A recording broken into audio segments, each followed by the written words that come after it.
අද සීනි වලින් වටලප්පම් එකක් හරියටම හදන විදිය කියලා දෙනවා. ඉතින් ඒකට මුලින්ම සීනි වලින් ග්‍රෑම් 50ක් වගේ දාගෙන හොඳ පාටක් එනකන් කැරමල් කරගන්න ඕන. ඉතින් මම ගත්තේ දුබුරු සීනි. දුබුරු සීනි වලින් හොඳ පැන් රසක් අරගන්න පුළුවන්. ඉතින් මෙන්න මේ වගේ හොඳ තද පාටකට ආවම හොඳට නටන උණු වතුර වලින් කෝප්ප භාගයක් වගේ හිමින් සීරුවේ දාගන්න ඕන.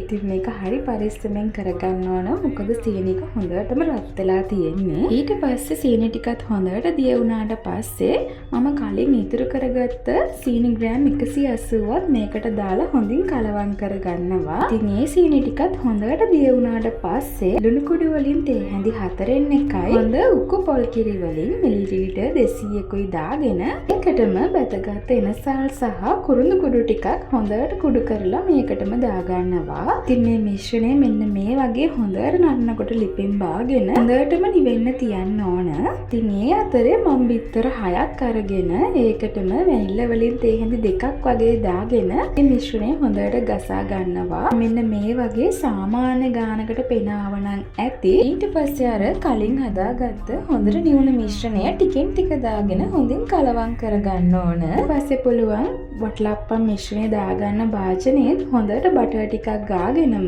මිශ්‍රණය පෙරලම ඒ භාජනයට දාගන්න.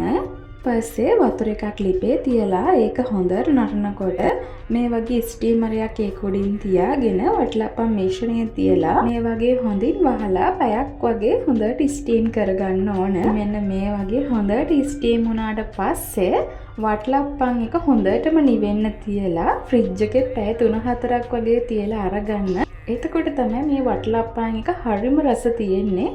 ඒ වගේම තමයි හොඳ පෙනුමකුත් වටලප්පම් එකට එනවා. එහෙනම් ඔයත් අනිවාර්යෙන් මේ වටලප්පම් රෙසිපි එක try කරලා බලලා රස කියන්නත් අමතක කරන්න එපා එහෙනම්.